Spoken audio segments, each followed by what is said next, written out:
বাংলাদেশ ছাত্রলীগ দেশের শিক্ষার্থী সমাজের প্রতি আহ্বান জানাচ্ছে, আন্দোলনের নামে অনিশ্চিত অবরোধ কার্যক্রম পরিচালনা কোনোভাবেই দাবির সুষ্ঠু সমাধান নিয়ে আসতে পারে না। চলমান এইচএসসি পরীক্ষা, তীব্র তাপদাহ এবং মানুষের স্বাভাবিক জীবনযাত্রার মতো গুরুত্বপূর্ণ বিষয়গুলো বিবেচনায় নিয়ে সড়ক অবরোধ, নিরবিচ্ছিন্ন যোগাযোগ ব্যবস্থা ও জীবনযাত্রায় বাধা বিঘ্ন সৃষ্টি এবং ক্লাস পরীক্ষা বর্জনের কর্মসূচি থেকে তাদের অবিলম্বে ফিরে আসতে হবে। 25.89, 24.73 এবং 26.87%। অপরদিকে কোটা তুলে দেওয়ার পর 40, 41 ও 43তম ভিত্তিতে নারীদের চাকরি হয় 21.8%, 21.20% এবং 17.5%। এমনকি প্রায় 50টি জেলায় বিসিএস ছাড়াও সরকারি যেসব কর্মসূচির সুযোগ ছিল সেগুলোতে নারীদের প্রতিনিধিত্ব শূন্য হয়ে যায়। অর্থাৎ কোটা উঠে যাবার পর উন্নয়নের মূলধারা থেকে নারীরা ছিটকে পড়েছে। জাতিসংঘ ঘোষিত প্ল্যানেট 50 অনুযায়ী যেখানে সরকারি চাকরিতে নারীদের অংশগ্রহণ 50% থাকা উচিত, সেখানে বাংলাদেশ তা 30%-এর নিচে রয়েছে। কোটা ব্যবস্থা উঠে যাওয়ার কারণে তা আরো প্রান্তিক পর্যায়ে চলে গেছে। অন্যদিকে বাংলাদেশের 64টি জেলায় সমন্বিত উন্নয়ন ও অগ্রগতি সাধনের জন্য বিভিন্ন ধরনের সাংবিধানিক প্রতিফলন প্রয়োজন হলেও কোটা তুলে দেওয়ার পর থেকে দেশের বিভিন্ন অঞ্চলের প্রান্তিক জনগণ বঞ্চিত হচ্ছে। উদাহরণস্বরূপ 40তম বিসিএসে দেশের 24টি জেলা থেকে এবং 41তম বিসিএসে 18টি জেলা থেকে একজনও বিসিএস পুলিশে সুপারিশকৃত হয়নি। একইভাবে সমাজের পিছিয়ে পড়া ক্ষুদ্র নিগোষ্ঠীর জন্য এটি সত্য। কোটা থাকা অবস্থায় 31 থেকে 38তম বিসিএসে ক্ষুদ্র জাতিগোষ্ঠীর জন্য 179 জন সুপারিশকৃত হন। কোটা বাতিলের পর 39তম বিসিএসে ক্ষুদ্র জাতিগোষ্ঠীর 24 জন সুপারিশ পেয়েছে এবং 40 এবং 41তম বিসিএসে সুপারিশ পেয়েছে মাত্র 2 জন। সর্বোপরি যেখানে সরকারি চাকরির প্রতিটি পরীক্ষার্থীকে একজন পরীক্ষার্থীকে প্রিলিমিনারি, লিখিত ও ভাইবা প্রতিটি ধাপ পার হয়ে আসতে হয়, তাই কোটা না মেধা স্লোগানটি ভিত্তিহীন, কল্পনাপ্রসূত এবং উদ্দেশ্যমূলক প্রচারণা। এখানে মেধার বিপরীতে মেধার প্রতিযোগিতায় সমাজের অনগ্রসর অংশকে কিছুটা এগিয়ে যাওয়া হয়, যা পুরোপুরি ন্যায় এবং সংবিধান সম্মত।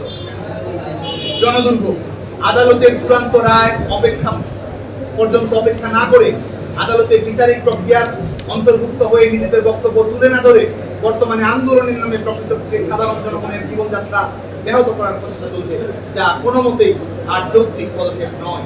এই আন্দোলনের কারণে চলমান এইচএসসি পরীক্ষার্থীদের পড়াশোনায় বিঘ্ন ঘটছে, হাসপাতালে রোগীদের যাতায়াত সম্ভব হচ্ছে না, জরুরি রাষ্ট্রীয় প্রয়োজন যেমন সম্পদ যেমন তেল, গ্যাস, নিত্য প্রয়োজনীয় দ্রব্য পরিবহন দুরূহ হয়ে উঠছে, কর্মজীবী শ্রমজীবী মানুষের জীবনযাত্রা অচল হয়ে যাচ্ছে। আন্দোলন খেলা ও হিরোহিজম প্রদর্শনের এই মানসিকতা দেশের শিক্ষিত তরুণ প্রজন্মের প্রতি সাধারণ মানুষের বিরূপ প্রতিক্রিয়া সৃষ্টি করছে। এমন অবস্থায় কোটা বাতিল বা সংস্কারের জন্য যে আন্দোলন পরিচালিত হচ্ছে সে সম্পর্কে পুনরায় ভাবনার প্রয়োজন রয়েছে। কোটা সংক্রান্ত বিষয়টি সংবেদনশীলতা সম্পর্কে সম্পূর্ণ ওয়াকিবহাল হওয়ার পরেও এই কথা বিবেচনাধীন যে আন্দোলনকারীরা সমাজ ও দেশ হতে বিচ্ছিন্ন নয়। নিজেদের দাবি ও সুনিশ্চিত ভবিষ্যৎ চিন্তার পাশাপাশি সাধারণ মানুষের দুর্ভোগের বিষয়টিও তারা কোনোভাবে এড়িয়ে যেতে পারে না।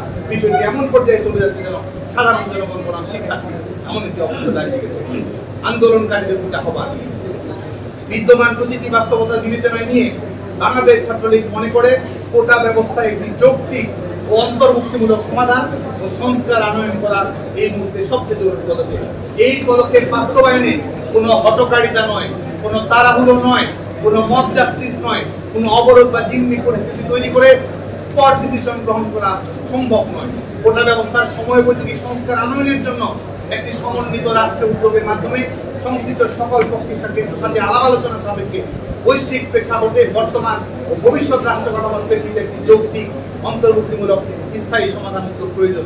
এমন উদ্যোগে দেশের ছাত্র সমাজ, তরুণ প্রজন্ম তাদের মেধা মনোযোগ উপযুক্ত ব্যবস্থাপনায় সক্রিয়ভাবে ভূমিকা রাখতে পারে। কিন্তু তেমন কোনো সমন্বিত উদ্যোগের আহ্বান না জানিয়ে এমনকি আদালতের চূড়ান্ত রায় পর্যন্ত অপেক্ষা না করে কেন এই অনিশ্চিত আন্দোলন? হাইকোর্টের রায়ের বিরুদ্ধে সরকার আপিল করেছে, বর্তমানে যা বিচারাধীন বিষয়। একটি বিষয় যখন আদালতের গণ্ডিতে প্রবেশ করে তখন তার সমাধান আইনের কাঠামোতে হতে হয় এবং এর জন্য প্রয়োজনীয় সময় অপেক্ষা করতে হয়। এই কথাকে আন্দোলনকারীরা অবগত নন। পাশাপাশি হাইকোর্টের পৃথক আরেকটি রায়ে যখন স্ট্যাটাস অবস্থা জারি করে সরকারি চাকরিতে কোটা বাতিলের সিদ্ধান্ত বহাল রাখা হয়েছে, সেহেতু আইনের পরবর্তী ধাপগুলো অপেক্ষা না করে কেন জনসাধারণ বিরোধী অব্যাহত অবরোধ রাখতে হবে তা এই দেশের মানুষ এদেশের ছাত্র সমাজ জানতে চায়। একই সাথে দেশের আইন, বিচার ও নির্বাহী বিভাগের পার্থক্য সম্পর্কে আমাদেরকে জানতে হবে। রাষ্ট্র ব্যবস্থার পৃথক তিনটি কাঠামো, সেপারেশন অফ স্টেট, আইন, বিচার ও নির্বাহী বিভাগ। প্রতিটি বিভাগ পৃথক ও স্বাধীনভাবে কাজ করে এবং একটি অন্যটির কাজে হস্তক্ষেপ করে না। কোটা বাতিলের নির্বাহী আদেশ যেহেতু বিচার বিভাগ থেকে বাতিল করা হয়েছে, সেহেতু আদালতে এটির কার্যক্রম শেষ হওয়ার পরই কেবল আইন ও নির্বাহী বিভাগ নতুন করে নিজেদের সিদ্ধান্ত নিতে পারে এবং ততদিন অপেক্ষা করতে হবে।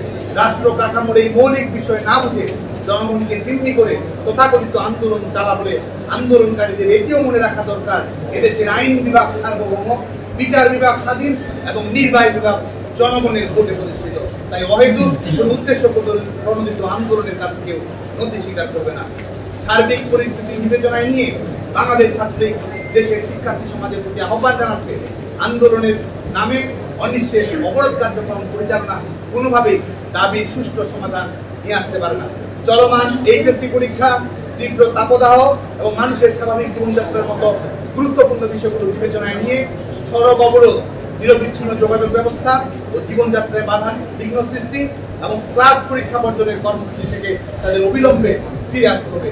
শিক্ষার্থীদের মনে রাখতে হবে, কোটা ব্যবস্থা বাতিল করেছে সরকার, উচ্চ আদালতে কোটা ব্যবস্থা বাতিলের সিদ্ধান্ত পুনর্বহালের পক্ষে কাজ করছে সরকারের আইনজীবী। তাই দেশরত্ন শেখ হাসিনার প্রতি আস্থা রেখে স্বাভাবিক আইনগত প্রক্রিয়ায় কোটা সংক্রান্ত জটিলতার যৌক্তিক সমাধান নিয়ে আসার জন্য শিক্ষার্থীদের সব রকম বিশৃঙ্খলাপূর্ণ কর্মকাণ্ড থেকে বিরত থাকতে হবে। কোটা সংক্রান্ত বিষয়টি আদালতে বিচারাধীন এবং কেউই দেশের প্রচলিত আইনের ঊর্ধ্বে নয় বিধায় আইনি প্রক্রিয়াতে চূড়ান্ত, স্থায়ী, যৌক্তিক ও ইনক্লুসিভ সমাধানের দিকে এগোতে হবে। এক্ষেত্রে দেশের শিক্ষার্থী সমাজের নির্ভরতার প্রতি, নিশ্চয়তার প্রতি দেশরত্ন শেখ হাসিনা তাদের পাশে রয়েছেন, বাংলাদেশ ছাত্রলীগ তাদের পাশে রয়েছে। তারা ক্লাস পরীক্ষায় ফিরে গিয়ে শিক্ষা প্রতিষ্ঠানের একাডেমিক পরিবেশ স্বাভাবিক রাখবে, এটি আমরা সকলে প্রত্যাশা করি। হারি যারা বারবার জনগণ থেকে বিচ্ছিন্ন হয়ে আন্দোলনে হেরেছে, তারা সবসময় এই ধরনের ষড়যন্ত্রের উপায়ে লাশের আতঙ্কে কায়েম করে কৃত্রিম পরিস্থিতি তৈরি করে যারা রাজনৈতিক দুরভিসন্ধি গোষ্ঠী বাংলাদেশ ছাত্র সমাজ তাদের বিরুদ্ধে সোচ্চার রয়েছে এবং আমরা যে কোনো মূল্যে আমরা আহ্বান জানাবো শিক্ষা প্রতিষ্ঠানে শিক্ষা পরিবেশে আমাদের ফিরে আনতে। আমরা ক্লাস করব, লেখাপড়া করবো, লাইব্রেরিতে সময় দিব, প্রস্তুতি নিব এবং একই সঙ্গে আমাদের যৌক্তিক কোনো কথাবার্তা থাকলে যৌক্তিক উপায় হিসেবে আমরা সংশ্লিষ্ট সকল ফলের কাছে আমরা তুলে ধরবো। কিন্তু তার জন্য শিক্ষা প্রতিষ্ঠানকে জিম্মি করা, তার জন্য স্বাভাবিক জনজীবনকে জিম্মি করার অধিকার তার রয়েছে বলে আমরা মনে করি এবং সেক্ষেত্রে তাদের উদ্দেশ্যটি আজকে তো এই মুহূর্তে তো বাংলাদেশে কোটা নেই, আজকে যারা চাকরির জন্য বা আগে বহালের জন্য যারা আন্দোলন করছে সেই তারা কি চাকরিজীবী না আন্দোলনজীবী? আজকে বাংলাদেশ ছাত্র সমাজের প্রশ্ন আসছে, আন্দোলন করে যারা জীবিকা অর্জন করতে চায় বাংলাদেশ ছাত্র সমাজের স্বার্থে তাদের বিরুদ্ধে আমরা প্রস্তুত রয়েছে। এই পর্যায়ে আজকে আমাদের উদ্ভূত বিশ্বে বাংলাদেশ ছাত্রলীগের পক্ষ থেকে আমরা আমাদের যে সুচিন্তিত মধ্যে আমাদের আবারও সুস্পষ্ট করেছি, শিক্ষার্থীদের দাবির প্রতি আমাদের সংবেদনশীলতা রয়েছে, শিক্ষার্থীদের অধিকারের প্রতি আমাদের ভালোবাসা রয়েছে, শিক্ষার্থীদের লড়াইয়ের প্রতি আমাদের শ্রদ্ধা রয়েছে এবং একই সঙ্গে যারা যারা ষড়যন্ত্রকারী শক্তি রয়েছে, যারা আমাদের বাংলাদেশের ছাত্র সমাজকে যারা গণমানুষের প্রতিপক্ষ বানাতে চায় তাদের বিরুদ্ধে বাংলাদেশ ছাত্রলীগ অবিচলভাবে লড়ে যাবে। সরকার পক্ষের আইনজীবী হাইকোর্ট বিভাগের টিআই রায় বাতিলের জন্য বাংলাদেশ সর্বোচ্চ আদালত আপিল বিভাগে আবেদন করে বর্তমানে যা বিচারাধীন রয়েছে। এরই মধ্যে গত 9 জুলাই 2024 তারিখে ঢাকা বিশ্ববিদ্যালয়ের 2 শিক্ষার্থীর পৃথক একটি রিটে 5 জুলাই হাইকোর্ট বিভাগের দেয়া রায় স্থগিত করে দেশরত্ন শেখ হাসিনা সরকার কর্তৃক জারিকৃত প্রজ্ঞাপনকে বহাল রেখে স্ট্যাটাস আদেশ জারি করে। এর ফলে সরকারি চাকরিতে চলতি সময়ে আর কোনো কোটা ব্যবস্থা প্রচলিত নেই। বাস্তবতা, বাংলাদেশের শিক্ষার্থীদের জন্য মানসম্মত আধুনিক শিক্ষা ব্যবস্থা ও কর্মসংস্থান সম্পর্কে দ্বিধাহীনভাবে বলিষ্ঠতার সাথে কাজ করে চলেছেন দেশরত্ন শেখ হাসিনা, যার ফলশ্রুতিতে এদেশের তরুণ সমাজ সরকারি চাকরি ও বেসরকারি নানা উদ্যোগের মাধ্যমে নিজেদের মেধা ও শ্রম কাজে লাগিয়ে বাংলাদেশের দরিদ্র অনুন্নত পর্যায় থেকে মধ্যমায়ের দেশে উন্নীত করতে সক্ষম হয়েছে। দেশরত্ন শেখ হাসিনার অন্তর্ভুক্তিমূলক অর্থনৈতিক নীতি ও কর্মসূচি দেশের সর্বত্র উন্নয়ন ও অগ্রগতির আলো পৌঁছে দিয়েছে। দেশ ও সমাজের পিছিয়ে পড়া বিভিন্ন জনগোষ্ঠীর জন্য নানামুখী সামাজিক নিরাপত্তা নিশ্চিত করার কারণে তারাও আর পিছিয়ে নেই। দেশের তরুণ প্রজন্ম, শিক্ষার্থী সহ সমাজের সর্বস্তরে সরকারি চাকরির প্রতি যে আগ্রহ আকর্ষণ বর্তমানে সৃষ্টি হয়েছে তা সম্ভব হয়েছে দেশরত্ন শেখ হাসিনার অনন্য, অতুলনীয়, দূরদর্শী নেতৃত্বের পরিচালনার মাধ্যমে। 2018 সাল থেকে কোটা ব্যবস্থা তুলে দেওয়ার কারণে নারীদের সরকারি চাকরিতে প্রবেশের সুযোগ সংকুচিত হয়েছে, যা দেশের সামগ্রিক অগ্রগতির অন্তরায় বলে প্রতীয়মান হচ্ছে।